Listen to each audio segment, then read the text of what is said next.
Hello guys, welcome back to my channel Anesa lifestyle ব্লগারে তোমাদের সবাইকে স্বাগত। গাইস, তোমরা সবাই কেমন আছো? আশা করছি তোমরা সবাই খুব ভালো আছো, আর আমিও খুব ভালো আছি। তো দেখতেই পাচ্ছ এখানে আমি মেহেন্দি করে নিয়েছি কৃষ্ণা। তো কারা কারা মেহেন্দি করেছো, কারা কারা মানে দ্বিতীয় দিন পুজো করেছো, ওটা কিন্তু কমেন্টে করে জানাবে। তো চলো ভিডিওটা স্টার্ট করা যাক। তো দেখো আমি এখানে ঠাকুরটাকে মানে ভালো করে মুছে দিয়েছি ঠাকুরের স্থানটায়। তো এখানে আমার রান্না বসছে ঠাকুরের জন্য যেহেতু। তো আমি চান টান করে একটু চুল টুল ধুয়ে আমি এখানে রান্না বসিয়ে দিয়েছি। তো কি কি হবে ওটাও তোমাদেরকে বলবো আমি। তো তোমরা ফেসবুক চ্যানেলটা আর আমি মানে এই জন্মাষ্টমীতে কোথায় গিয়েছি সেটাও দেখে নিবে। তোমরা ফেসবুক চ্যানেলটাকে গিয়ে ফলো করে নাও, পেজটাকে ফলো করে নাও। এখানে আলপনাও এঁকে সেরেছি, যেহেতু ঘরে আমাদের কি করা হয় চাল বাটা দেওয়া হয়, তো তাই জন্য আলপনা এঁকেছি। আমি এখানে মুখটা বেঁধে নিলাম যাতে থুতু টুতু কিছু না পড়ে, তো ওই জন্য মুখটা বেঁধে নিলাম, সুবিধা হবে আমার রান্না টান্না করতে। তো এখানে দেখো আমার সুজিটা হয়ে এলো। আমি করব সুজি সিমাই আর পোলাও করব। তারপরে হচ্ছে এখানে পনিরের তরকারি করব, আর হচ্ছে আলু ভাজা দু রকমের আছে, ঢেঁড়স ভাজা আছে, বেগুন ভাজা আছে, আর এগুলোই, আর চাটনি আছে। তো আর যেহেতু আইসক্রিম চকলেট নিয়ে এসেছিলাম ওগুলো দিয়েছিলাম। তো এখানে দেখো আমি এখানে পনিরটা করতে ক্যাপসিকাম আর টমেটো নিয়ে নিয়েছি। এখানে সবই মানে যেহেতু আমি তো টেস্ট ফেস্ট কিছু করিনি, ফার্স্ট টাইম আমার জন্মাষ্টমী পালন করা, আমি কোনো দিন করিনি, সত্যি বলতে গেলে কোনো দিন করিনি। তো আমার এটা নতুন, তাই জন্য ভুল ত্রুটি অনেক হতেই পারে।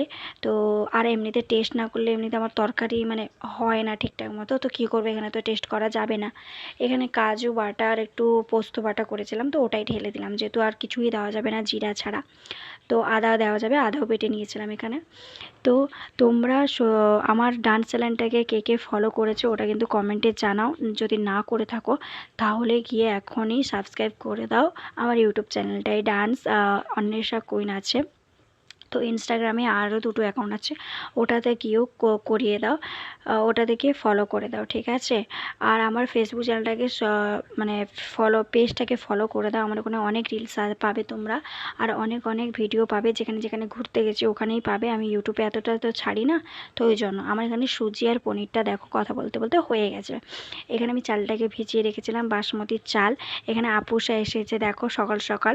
তো এই যে বড় মশাই এখন ঘুমিয়ে আছে, তার তো আর কি বলবো, আমি তো সকাল সকাল উঠে এত আর কিছু রান্না করছি, তার সে তো আর কিছু করতে পারবে না, আমাকে হেল্প পর্যন্ত করলো না জানো, এত ঘুমাচ্ছে পড়ে পড়ে। আসলে আমরা আর একটু পরে এইসব করে আমি পুজো টুজো করে তারপরে একটু বেরাবো ইসকন টেম্পেলে, তো ওই জন্যই ও ঘুমিয়েছিল, যেহেতু আর ঘুমোতে পারবে না। দেখো এখানে আমি চালটাকে কি করেছি, পোলাও, তোমরা কিভাবে পোলাও বানাও জানি না, কিন্তু আমি এভাবেই পোলাওটা বানাই। ঘিটাকে গরম করে নিয়েছি, তারপরে একটু হলুদ মিশিয়ে দিয়েছিলাম। তো এটা ভালো করে চালের সাথে ভালো করে মিশিয়ে দিব। মিশিয়ে দেওয়ার পরে এখানে যে আদার পেস্টটা আর লঙ্কার পেস্টটা করে রেখেছিলাম ওটাও চালের সাথে ভালো করে মিক্স করে নেব। আর কিছু এখানে মিক্সড করলাম না। এখানে হ্যাঁ, এখানে তোমরা চাইলে তোমরা চাইলে কী যেন ওটাকে বলে, গরম মশলাও তোমরা চাইলে এখানে মিশিয়ে দিতে পারো। তো এটা আমি ভালো করে মিশিয়ে এখন 20 মিনিট মতো রেখে দিব এরকম করে। এরকম রাখার পরে যা যা রান্না করা হয়েছিল না ওগুলো আমি রান্না করে নেব। তারপরে তোমরা একটা কাজ করবে, পোলাও কড়াইতে তেল গরম হলে ওখানে একটু তেজপাতা, গরম মশলা, এলাচ এগুলো দিয়ে তারপরে তোমরা কি করবে, ওগুলো দেওয়ার পরে হচ্ছে এই যে লঙ্কা, আমি এখানে লঙ্কাটা ব্যবহার করেছি, তো কী আর করব। তো এখানে আমি একটু গুড় দিয়ে দিয়েছি, কারণ যেহেতু এটা রান্না করছি সব কিছু, চিনি তো দেওয়া যাবে না ভগবানের, তো এই জন্য গুড় দিয়ে দিয়েছি। তোমরা চাইলে পোলাওটা এরকম করতে পারো, পোলাওতেও আমি গুড় দিয়েছিলাম যেহেতু চিনি ছিল না আর মিশ্রিও ছিল না, তোমরা চাইলে মিশ্রিটাও দিতে পারো। তো এখানে দেখো আমি পোলাওটাকে ভালো করে ভেজে নিতে হবে, কিন্তু এটা কিন্তু 10 মিনিট তোমরা ধরে ভাজতে হবে, বেশি লালও করা যাবে না কিন্তু। ভাজার পরে এরকম করে সামান্য পরিমাণে জল দিয়ে দিবে, মানে যতটা পরিমাণে লাগে। আমি এখানে যতটা চাল নিয়েছি তার একটু বেশি জল দিয়েছি, এরকমই বেশি জল দিতে হবে।